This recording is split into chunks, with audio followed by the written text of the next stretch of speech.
আল্লাহ সুবহানাহু ওয়া তাআলা মানুষকে ইবাদতের ক্ষেত্রে রাসূলুল্লাহ সাল্লাল্লাহু আলাইহি ওয়াসাল্লামের অনুসরণ বা আদর্শ বাস্তবায়ন বাধ্যতামূলক করেছেন, আবশ্যক করেছেন।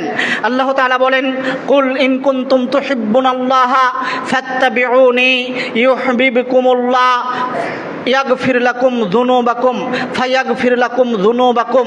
হে নবী মুহাম্মদ সাল্লাল্লাহু আলাইহি ওয়াসাল্লাম, আপনি মানুষদেরকে বলে দেন, যদি তারা আল্লাহকে ভালোবাসতে চায়, ইন কুনতুম তুহিব্বুনাল্লাহা, যদি তোমরা আল্লাহ তাআলাকে ভালোবাসতে চাও, ফাত্তাবিউনি, তাহলে পৃথিবীর মানুষ তোমরা আমি মুহাম্মদ সাল্লাল্লাহু আলাইহি ওয়াসাল্লাম আমার আনুগত্য করো, ইউহিব্বুকুমুল্লাহ, তাহলে আল্লাহ তোমাদের ভালোবাসবেন, তোমাদের গুনাহগুলোকে, তোমাদের ত্রুটি বিচ্যুতিগুলোকে, তোমাদের অপরাধগুলোকে আল্লাহ তাআলা ক্ষমা করে দিবেন।